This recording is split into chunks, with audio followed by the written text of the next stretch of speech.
like yesterday, we used to rock the show. I laced the track, you locked the flow. So far from hanging on the block for dough. Notorious, they got to know that life ain't always what it seemed to be. Words can't express what you mean to me. Even though you're gone, we still a team. Through your family, I'll fulfill your dreams. In the future, can't wait to see if you open up the gates for me. Reminisce sometime, the night they took my friend. Try to black it out, but it plays again. When it's real, feeling's hard to conceal. Can't imagine all the pain I feel. Give anything to hear half your breath. I know you're still living your life after death.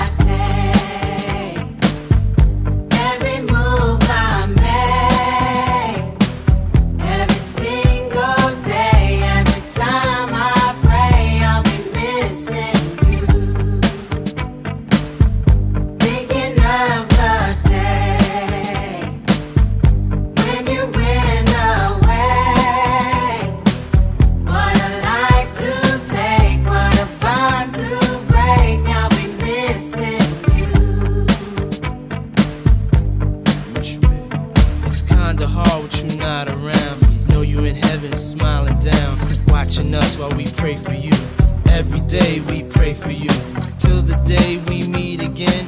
In my heart is where I keep you, friend. Memories give me the strength I need to proceed.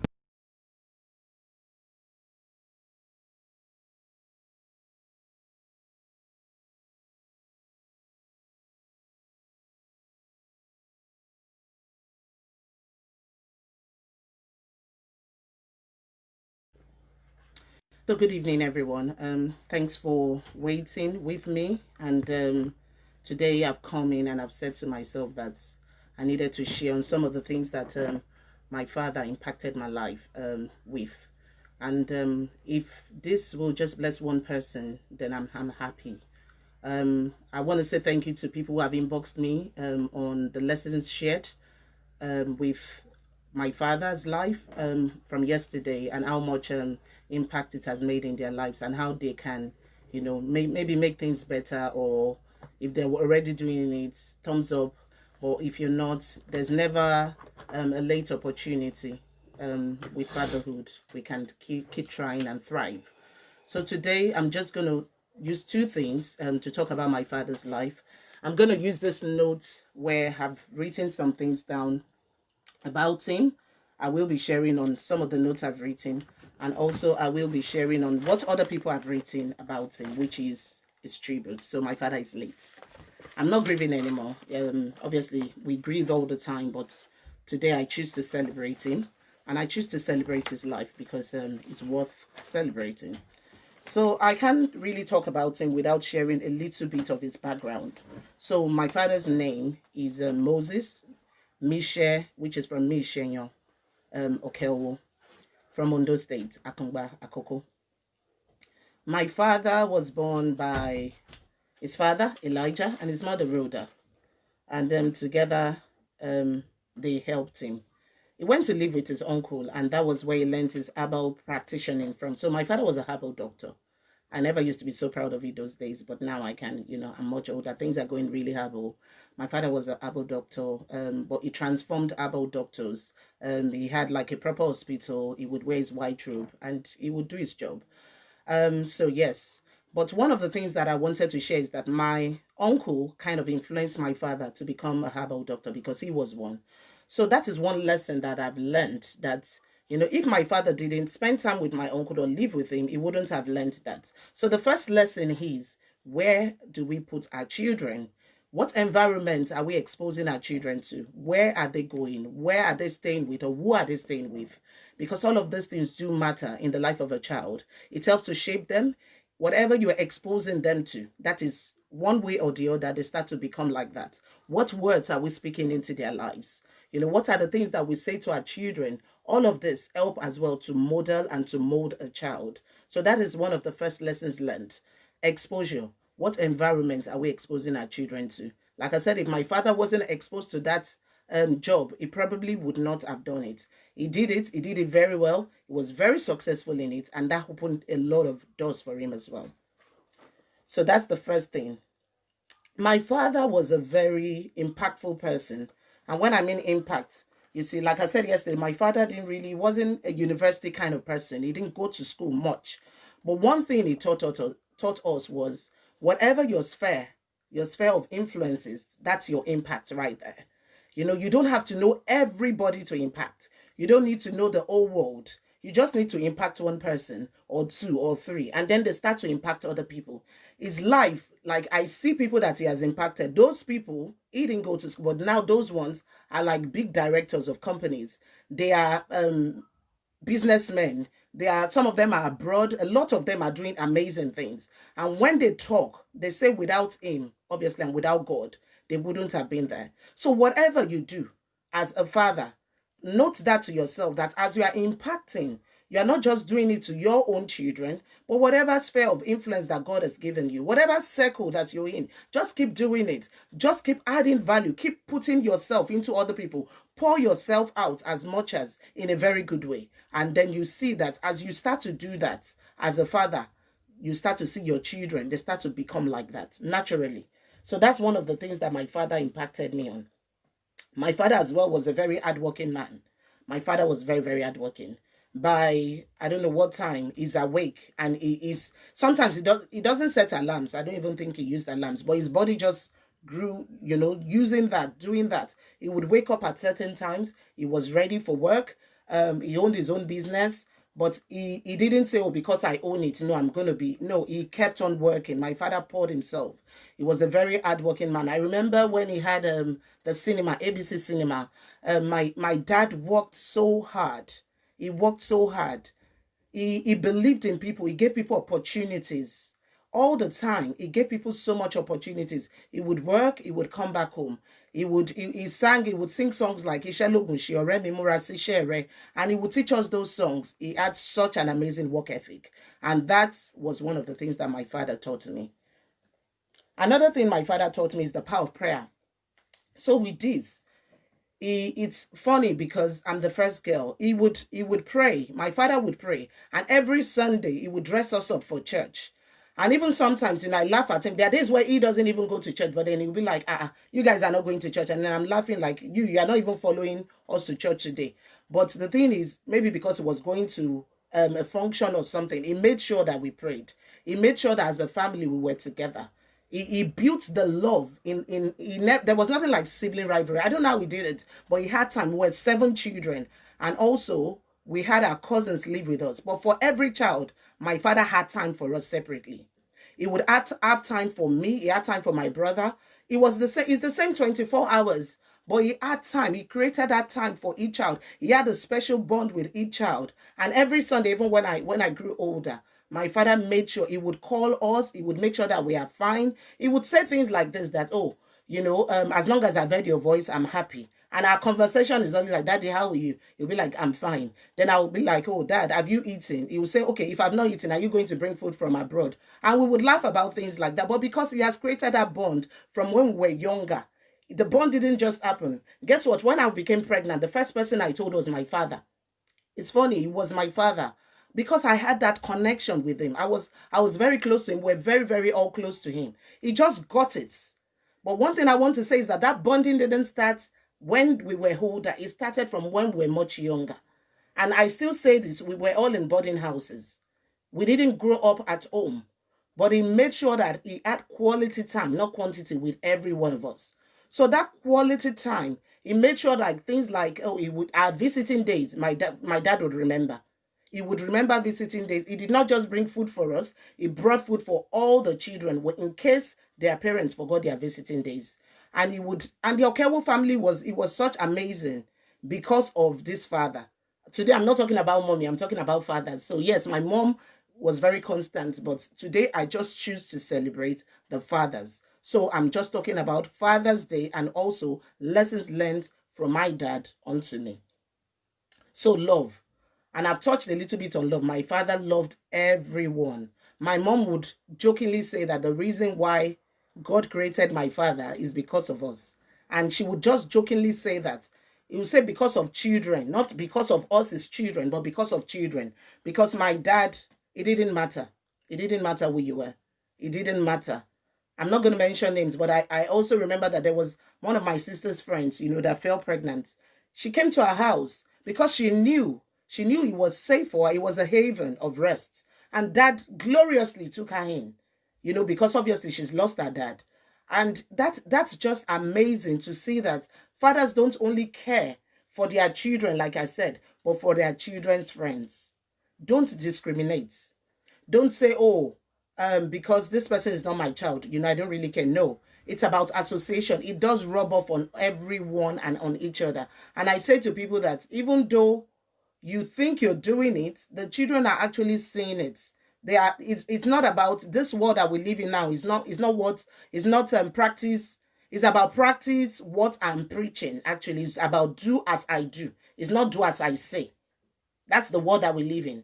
If you are still practicing do as I say, I think you are still in 1960s. Children now learn by what they see their parents do, and they do it whether we like it or we don't like it. There's a place for do as I do. It's only in the young ages. But as they get older, they are now seeing, and then they have more respect for you as a father if they are seeing that you are actually walking in those footsteps that you are doing. Another thing, like I said, is my father was very friendly. Oh, my father would be friends with anyone. It wasn't about class for him at all. There was nothing like class. He would be friends with anyone.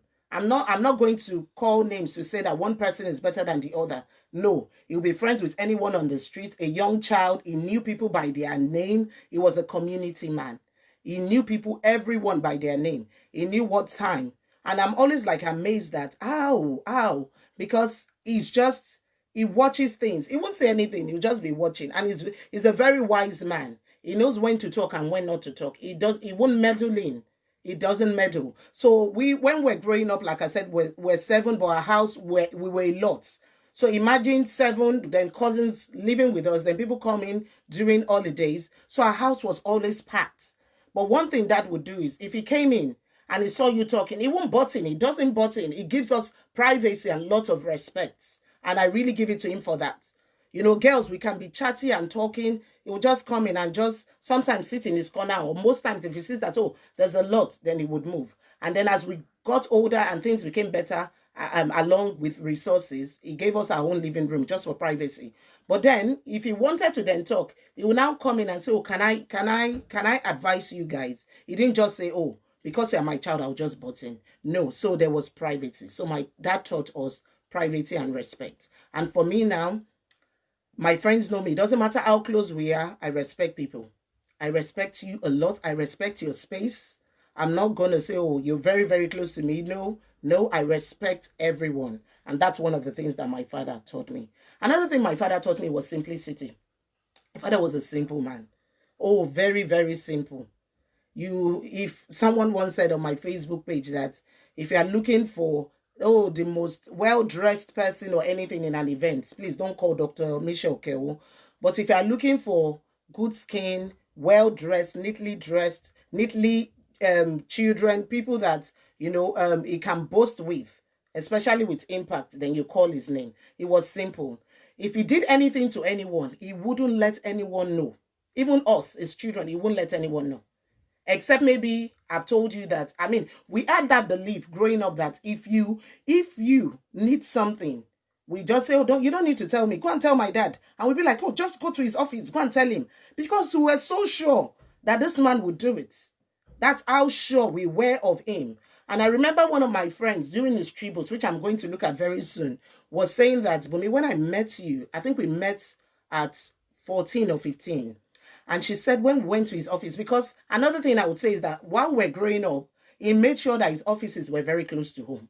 So it was an open place for his children, very close to him. It must be a walking distance. So we would just go there with our friends. Sometimes, we need money for hair.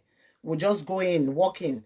And he would never say, oh, I'm too busy. As soon as he saw that the children were there, or his friends' children, his children's friends, his children's friends, or even his friends' children, he would come out and meet us and talk to us.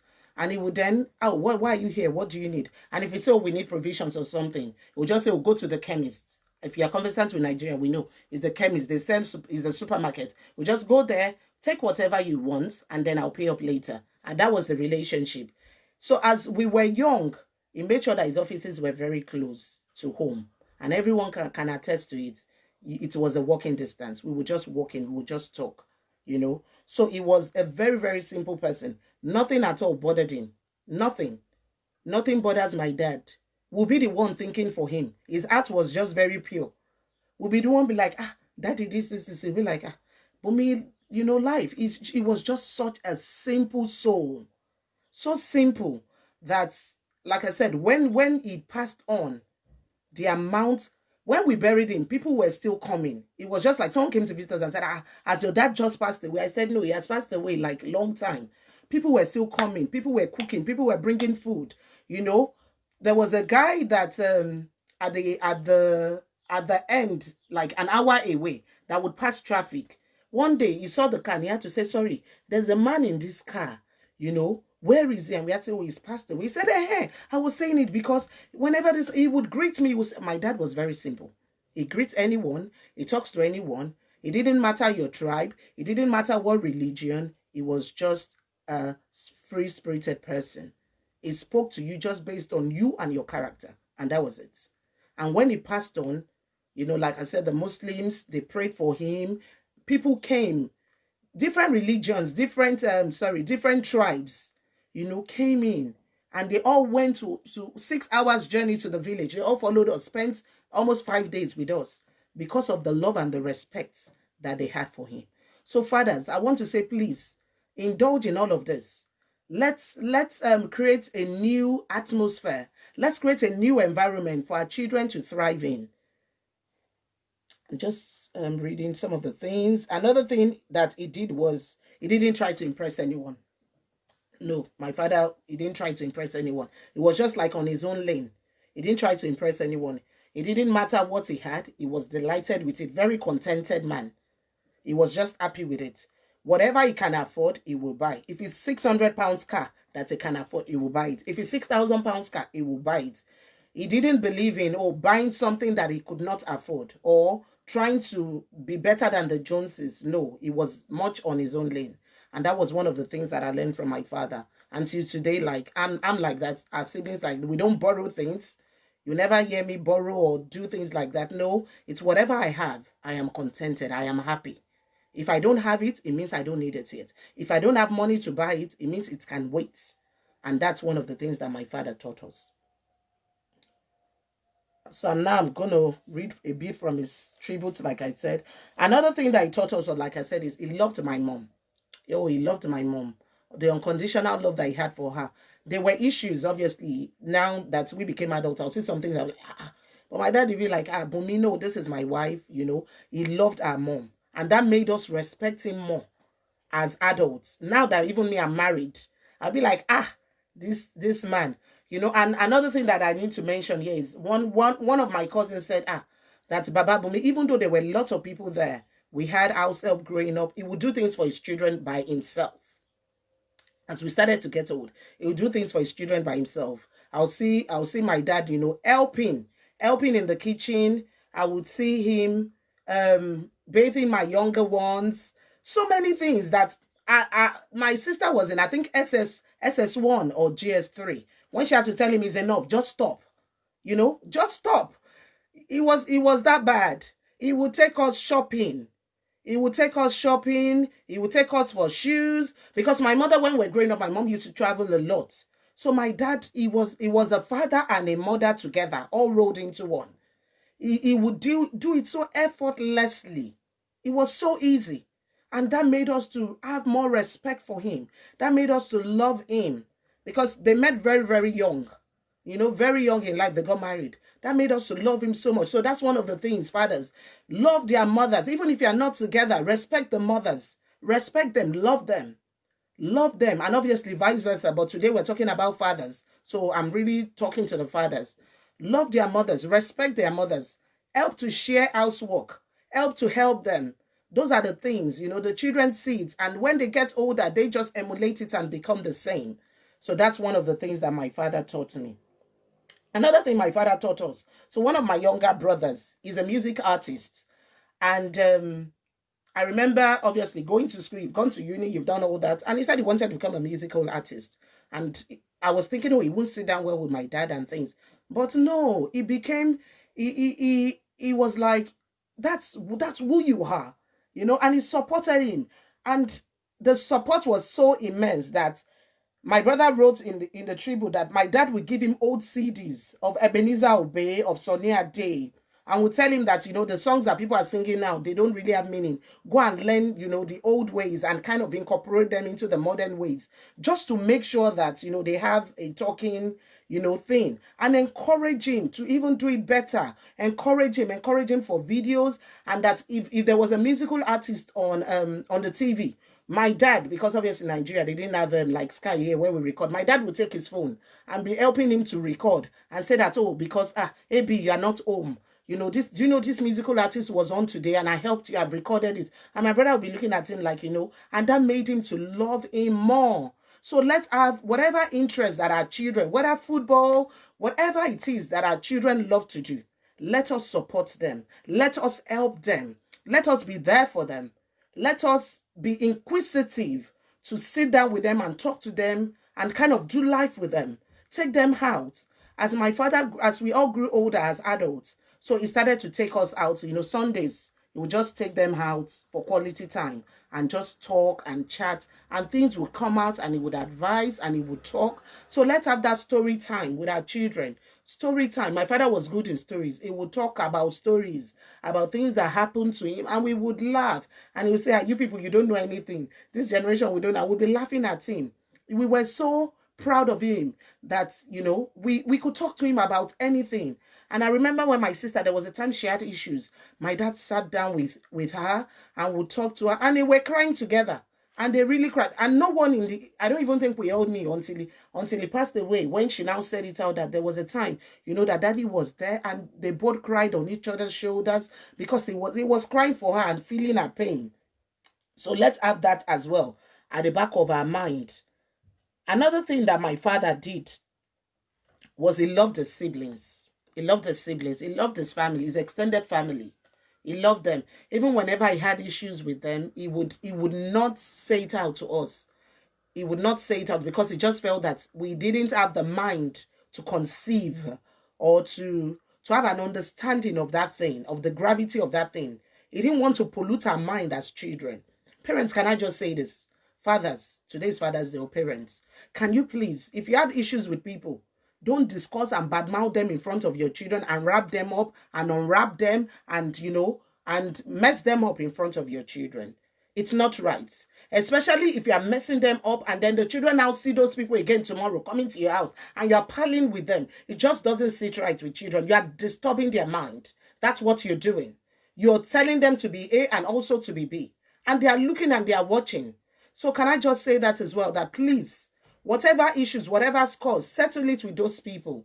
But don't bring your children in. Don't let your children fight your battles for you. Some parents love their children to fight battles and they pass battles on. There's no need for it. It's just not right. Can we not let our children fight our own battles? Let's just stop it there.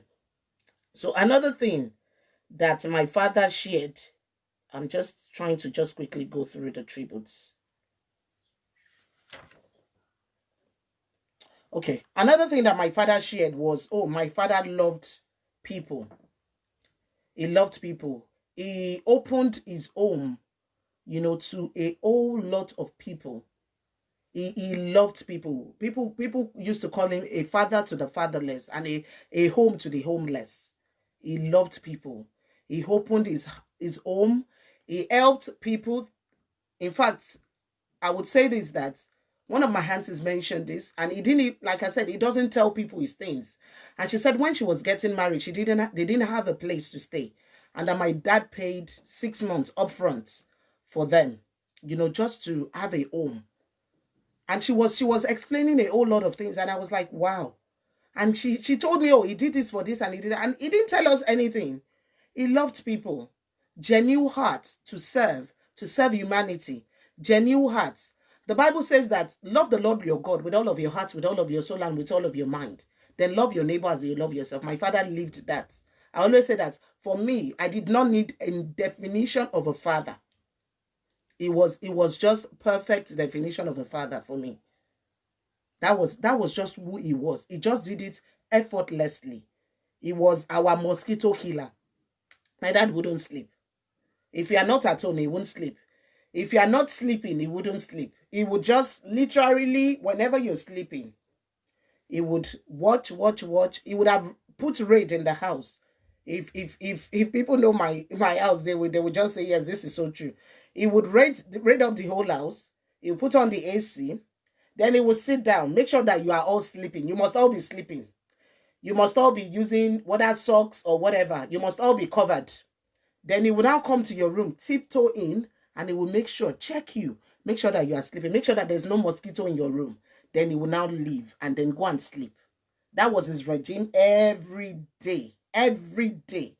And me, I bedwetted until I think I was 15 or 16. Oh, I bedwetted.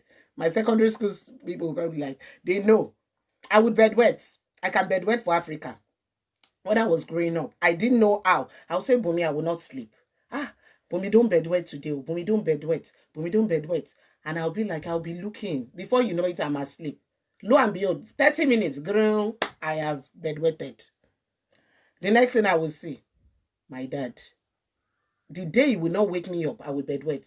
My dad would wake me every 1 hour. He didn't have an alarm. He won't sleep.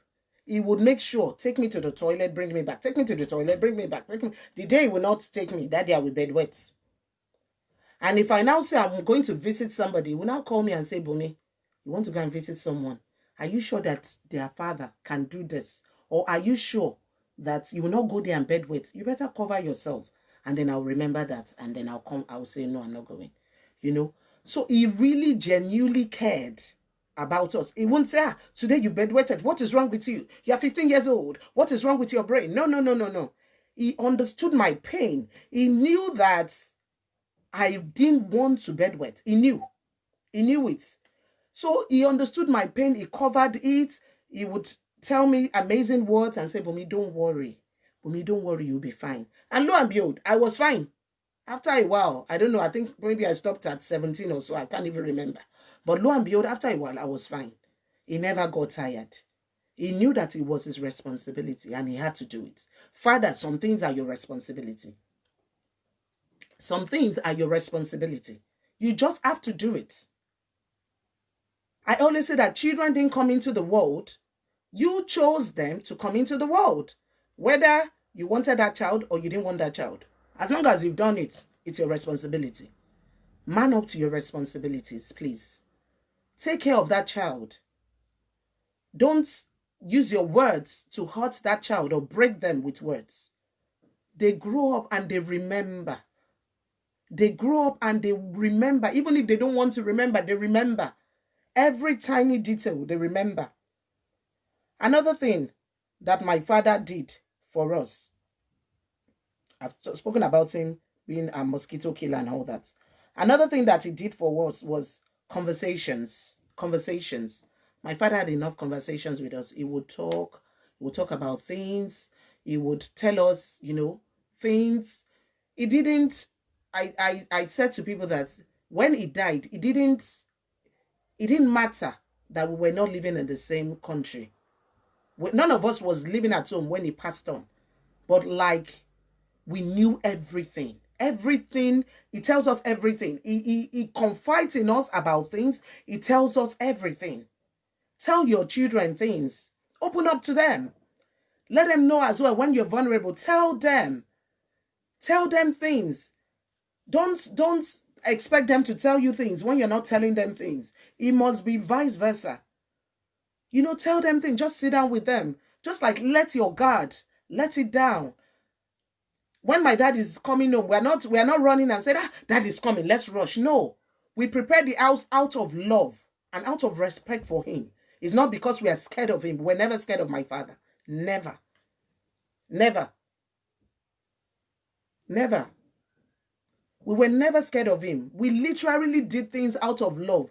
He didn't say, because I'm a man, I have to, in this house, I'm the authority. No, he didn't shout his authority. He made it a definition. We saw it and we automatically respected him out of that. I love to cook his food. When I was secondary school, I started to cook. I loved it. I enjoy it. I enjoy it because I love this man. I want him to eat when he comes back home. Oh, I love this man. I want his clothes washed. Oh, that was how we lived with him, because as a result of love and respect for him. That was just it. It wasn't because he was, he had on father. Another thing that I said is he treated everyone the same. And I always tell him that his type is rare. He treated everyone the same. In the morning in my house, it was a large family. We don't cook breakfast. There's nothing like that because we're too much. So it's like a hang-on. When we wake up, everybody's just going to whatever you need to do, your chores. So he gave everyone the same denomination. If it's 20 naira, everyone 20 naira for breakfast. And then we'll make lunch and dinner. And because we're such a big family, it was difficult to start saying, no, every time we're going to buy meat, we're going to buy fish. No. So what he did was he started to rear animals. And he would rear animals. And we'll just take one, kill it. And there's, we all, if you're from Nigeria, an adogon, like the traditional cooking pot, is big. That's what we used to cook. And God bless you in my house, if you're not there by 2 o'clock for lunch, just know that your lunch is gone. You have to go and buy food. Why? Because friends will come to the house. We all had friends that will come eat. He didn't discriminate and say, oh, my child has not eaten, so don't give the person. No. My father was not like that. He treated every child the same. He loved every child. So it wasn't a surprise when he passed away. None of us, like I said, was in Nigeria. The moment he passed away, by the next 30 minutes, we had flocks of friends that were already in our house. Flocks. There were too many. This one, oh, I'm already in your house. They actually left their parents' place to come and live with my mother. That was how it was. And we had loads of people who were ready to help. WhatsApp pages were created in honor of him. And I can see Jide here. Thank you so much, Jide, even though we're family. But you didn't have to. A lot of people were there to help. They were there to help. And it was amazing, the outpour of love and the outpour of support that we received. The number of WhatsApp groups created for him, just to make sure that his burial was an ultimate success. And they would tell us things like, Bumi, if you people want to bury your own father, is your father, but he was our king, and they treated him like one when he died. They loved him, and he knew that he was loved. He knew that he was loved because he expressed love when he was alive. He expressed so much love. He had so much love inside of him. So another thing that my father did is giving. My father loved to give. My father loved to give. He gave. He didn't tell anyone. No, he didn't tell anyone. The amount of thank you letters in his room, the giving to the things of God, the giving to charities, it was too much. It was just too much. And I said to myself, what manner of man is this? He didn't tell anyone. And I was still saying to my children, I think it was the day before yesterday, just trying to remember. And I think that was what made me or prompted me to do this. And I said, I remember my childhood, where people didn't have TV. And they would, come and climb just to watch TV in our house. He didn't send them away. He didn't say, oh, you guys will come on, go away from there. No, it was fine. As long as you are not disturbing him. That's all. He's just fine. Like, he's just fine. It's just simple. Simple acts of kindness. Kindness that nobody needs to know. Fathers, stepping into those roles. You see a child that needs kindness, stepping into it. You are impacting another generation. If you see somebody who needs help, step into those roles. Step into them. There were so many. There are some that are so sensitive that I can't share here. But there were so many. There were so many. Or is it people who became pregnant and he would advise them that, no, you cannot abort that child. And he would speak to them. Why do you want to abort that child? And when they give him, okay, is that the reason? I would help. I would do it. And he would step in and do it. He didn't give promises and he would say, oh, he was a man of integrity. He kept his word. Every time he gave a promise, he kept his word. Be a man of integrity. Fathers, be a man of integrity. Another thing was that my dad made sure that, in our education, that we didn't suffer. And I really want to appreciate him for that. Because I always say that, I've seen richer fathers who didn't really care. So, for me, when I see anyone who does it, I say thank you. I want to say thank you to him for that. Fathers, thrive in your children's education. My father was not learned. I always say it. But he made sure that we had tutors. He made sure that whenever I come back from home, I have a tutor. I was in a boarding house, but every time I came home for holidays, there was always tutor. I work in the IT technology today as a result of him. Because when I finished my JAMB and I didn't get into a uni quickly, he enrolled me in a computer science school. And that's initiated my love into the IT world. And that's what I'm using today. So, but it was as a result of him. And I remember I didn't even want to go there. I was like, why am I going? This. And he would say, Bumi, just go. And I remember this now. This has even come into my head. When I was young, I used to love my short skirts. I loved my short skirts when I was young. I knew God from a very early age, I must say. And that's a result of my primary school. I was a boarder in my primary school as well. And the school was a Christian school that shaped me into knowing who God is. And that's Mate at K2. But I loved my clothes. I love short dresses. I love short skirts. But my dad would just look at me. He wouldn't say, Bumi, you're wearing short skirts today. What is wrong with you? No, he wouldn't say that. All he did was, he would just drop something on the floor. He would just do like that. He would just say, Bumi, help me pick up this key or pick up something on the floor. And you'll now see me, I'll now be doing like that to pick it up. And he doesn't need to tell me twice what he's trying to say. He's trying to say that skirt is too short. Bumi, please go and change. But he won't use words and abuse me or say things. No, he would just say it in a very subtle way. And I kind of got what he was talking about. Then I'll go and change. And I will laugh at him and say, hey, are you happy now? And he'll be like, I'm happy. So those are the things. Words break or mold a child. There are ways to talk. There are ways to say things. Let's learn that as well. That was one of the lessons that my father taught me. So another thing that my father taught me was selflessness. I'm sure you can't say all of this without knowing that he was a selfless man. He was a very, very selfless person. My dad was a very selfless person. It wasn't always about him. As long as others are happy, he is happy. As long as others are fine, he is fine. If you say, are you okay? He'll be like, I'm okay. I remember one of my cousins saying, he says it every time that, my dad is the cheapest landlord that he has seen. Because for him, building those houses, yes, they bring in money for him. Yes, they bring in money. But that's not the main thing. The main thing is that people need to have a home to live. And they must be able to afford it. And his tenants were his friends. And he would joke and talk with them. And he would sit with them. They were his friends. The Megad was his friend. There was no segregation. He was a very selfless person. And I remember one of my friends telling me, he didn't tell me this, that there was a time she was on her way for an exam and she met Dad and she was really running late. And he saw and said, where are you going? And she said, I've got exams, I'm running. And he said, that his driver should take her to school. And he got down from the car so that she would not miss her exams. He didn't even tell me. She told me. He was a great man. A very good father. Be there for others.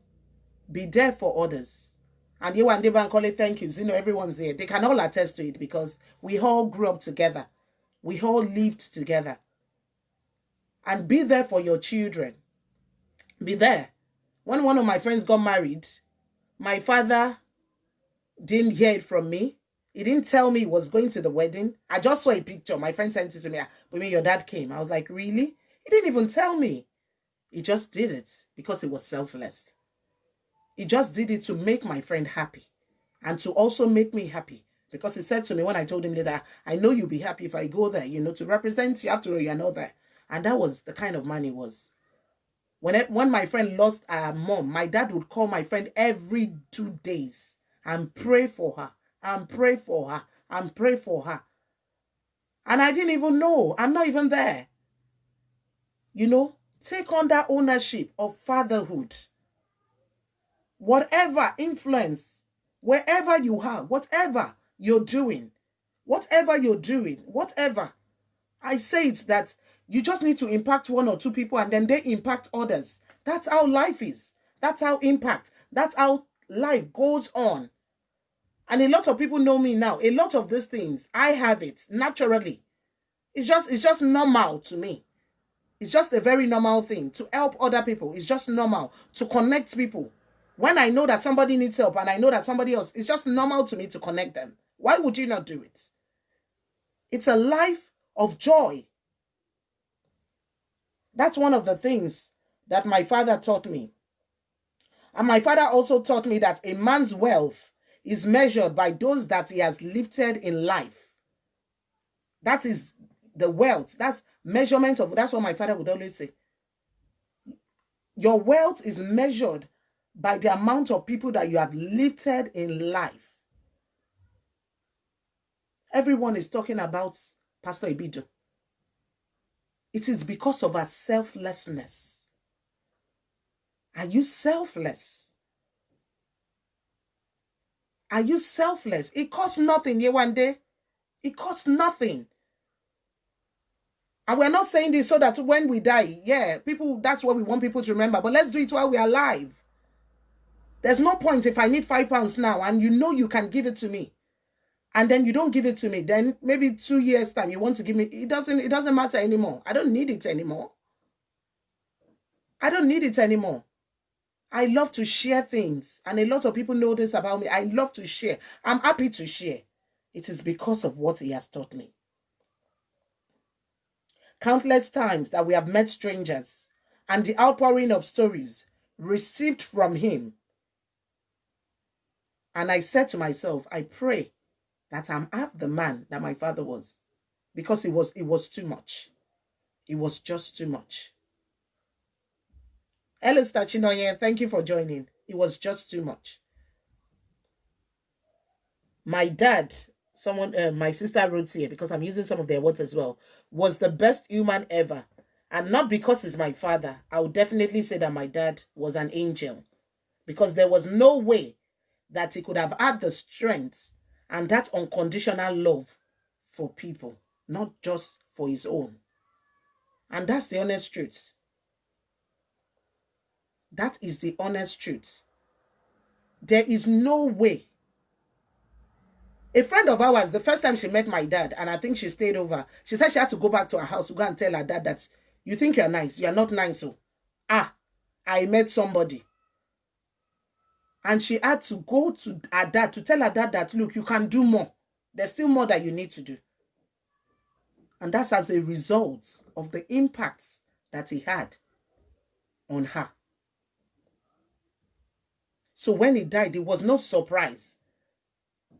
The amount of people that followed us for 5 days, that took time off, it was no surprise. Of the amount of people that were staying in our house when he died and said that they have to stay there. Thanks, Auntie Lola. Thank you, ma, for joining. That they had to stay there. They were staying with my mom. I was telling them that it's enough. I was the one saying it's okay, it's enough. They were cooking, they were doing things there. I had to say that it was okay, because of the impact that he had. My father, like I said, was a very prudent man. He would only buy whatever he can afford. If he can't afford it, he won't buy it. He didn't want to impress. He's not impressing anybody. He's not impressing anyone. It's whatever he can afford, he will buy it. And he's happy with it. If that car will spoil, we will push it together. That was the kind of man he was. He didn't need to impress anyone. And another thing that my father taught me was the power of forgiveness. Oh, my father forgives. My father forgives. He doesn't have the heart to hold anyone at ransom. He would speak, he would say his mind, and he would move on. He would forgive over and over and over and over again. He just kept on forgiving. He just kept on forgiving. He would forgive. He would say it doesn't change who he is. And that the world is too short and too small not to forgive people. Why are you holding people? And if people know me, that's the same. In fact, I'll probably say all of us, we are very forgiving in my house. My siblings are forgiven. We are all very forgiving people. We move on quickly because we saw it in him. And he taught us the love of family. That love of family. Oh, the love of family. You just have to love your family. There's no how you won't love your family. You just have to love them. They're your family. He taught us love of family. You have to love your family. There can be issues, but you have to call them. Don't report them to somebody else outside your family. Call your sibling and talk to them. Speak to them. Iron it out. Don't let anybody else hear you. Talk to each other. Have a rapport with one another. Shout at each other if you need to shout at each other. But it's you and your siblings. He loved family. My father was a provider. That's another thing. Provision. My father provided. My father provided for us. He provided for all. And whenever he says that he doesn't have, we naturally know that it's true, he doesn't have. And we don't say, oh, by force you must provide. No. Because he taught us to be content. And because we already know that he's a man that provides for us. So whenever he says he doesn't have, we should wait. We will wait. Fathers, if you don't have something, tell your children to wait. Teach them to wait. The act of waiting is very, very, very important. They don't have to have everything. When they go to the store, they don't need to have everything. I'm like that with my children. If it's their birthdays, if it's 10 pounds that I have, I tell them, Emmanuel, in fact, my son, when he was 12, I bought him something. I told him, go on Amazon, look for something that is worth 15 pounds, whatever you want. That's what I have. And they will happily go. They will happily go and do it. That's what I can afford. So teach them to wait. It's good to wait. If they can't wait now, they will spend credit cards when they get older. It's the ability to wait, to be content. Another thing my father taught me,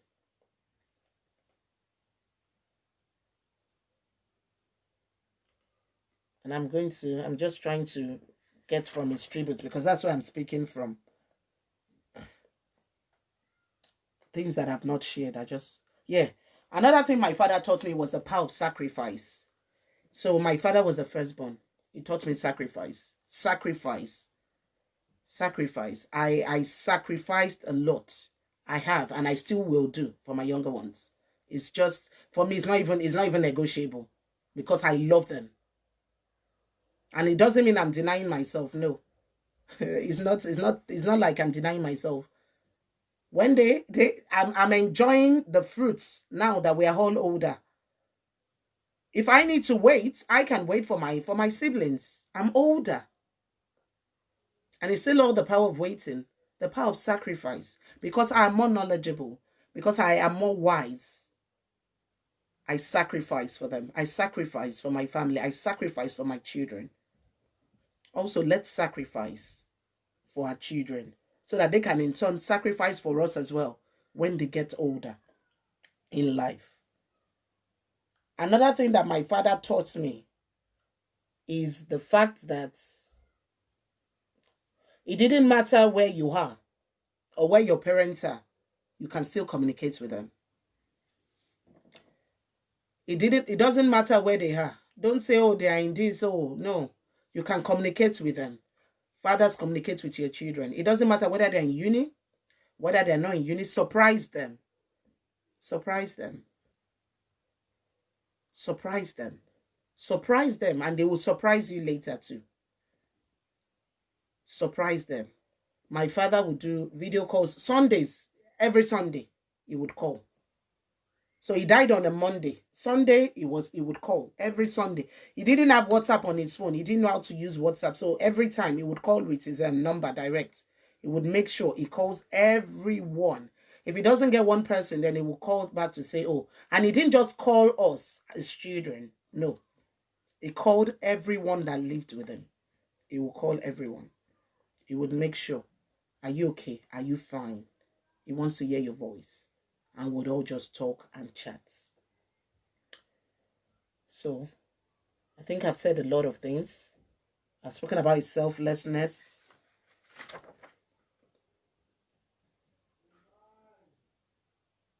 He was a true father figure to many. I think I've spoken about that. It was a mother and father rolled into one. Someone said a lot of African men cannot do what my father does. That's one of the tributes. That because she remembers every time she comes to our house of visits, cooking, babe, and I've said all that, And she's saying that she remembers that on her wedding day, she wasn't even dancing. A lot of people were there. My father had to come and hold her hands and say that it looks like you're tired. Today is your wedding day. It's a special day. You need to dance. And he held her hands and he danced with her. And that's not his daughter. So I just want to say today, I don't know what else to talk about. But also my father was a very, very accommodating man. I've already spoken about his accommodating. He was a very accommodating person. Someone says here that he is a comet that seldom visits mother heads. That's his passing. That was who he was. And someone said he has to be an African god. And I'm not saying he's a god. No, he's not. But that's how this person defined him because of how selfless he was. So I just want to say thank you all. But before I go, I wrote something down that I wanted to share with fathers. I think it's just a prayer that I wrote. And I said here that I encourage you fathers to take on this mantle called fatherhood. Be there for your children. That's normal. But also be there for other children. Be there for the community. Be there for the church. Love them wholeheartedly. Be expressive in your love for them. Be the example that you want in their future. Be the example that you want in their lives. Live your life as a definition of the words that you want your children to see. And I said here that the Lord will strengthen you and the Lord will give you the resources in your hearts that you need to thrive better for your children. Love them today. Be there for them today. Because when you get older, they will be there for you. And they in turn can love you back the way that you have loved them. They say it takes a village to raise up a child. I say it starts with our fathers. After all, the Bible says that they are the head of the home. We love you, fathers. We appreciate you. And we know that you're doing very well and you want to do more. For the ones who are lost their fathers, may their souls rest in peace. Especially for the ones who have lost their fathers during this COVID-19. Our heart goes out to you. We know what it is like losing a father unexpectedly.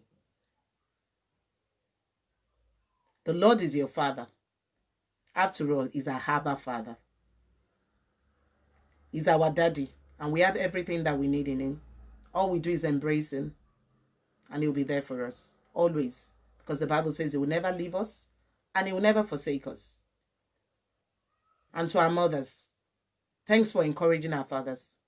Thank you for supporting them. Thank you for being with them. And thank you for helping them when they are low. They need you. And for mothers out there who are not helping the fathers, please let them see their children so that they can be great fathers to their children. And that's all I've got tonight. Thank you all for joining me. Sister Chinaya, thank you. Titi and Silola, thank you. And Dave, thank you. Thank you, Sister Flora. I appreciate you all. Have a very good evening. God bless you. And again, happy Father's Day. Thank you. God bless you. Bye-bye.